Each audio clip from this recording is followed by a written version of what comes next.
प्रणाम। हम किरण शर्मा, हम मंजू शर्मा अपना चैनल पर स्वागत कर छी। नमस्ते प्रणाम सब दीदी भाई जी के प्रणाम, जते दाई माय भैया दीदी चाचा चाची सुनबे सब बटन के प्रणाम करे छी। और हम दोनों देवरानी जेठानी जा रहे छी बहुत दर्दनाक बेटी विवाह गीत बनाब। अहाँ सब जरूर सुनर और कमेंट करके जरूर बताए। बहुत प्यारा से बेटी विवाह गीत है और अहाँ सब सुनू और आनंद लिए और हमरा सबके सपोर्ट करू। जहिना कर रहा छी अखन सपोर्ट ओहिना हर दिन हर रोज हर साल हर रात हमेशा अहाँ सब प्यार देते रहो और आगा बढ़ाबे। बहुत प्यारा सा दर्द भरा एक बेटी विवाह गीत है, यहाँ सब जरूर सुनब, जरूर कमेंट करब। जिनका घर से बेटी विदाई होइ छै उनके आत्मा कहे छै कि कते कठिन से बेटी पोसल जाइत रहे छै, केना बेटी राखल गेल रहे छै। हुनकर दर्द तो कोई नहीं समझ सकै छथिन।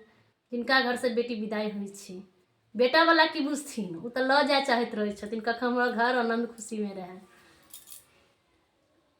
कहाँ मासाया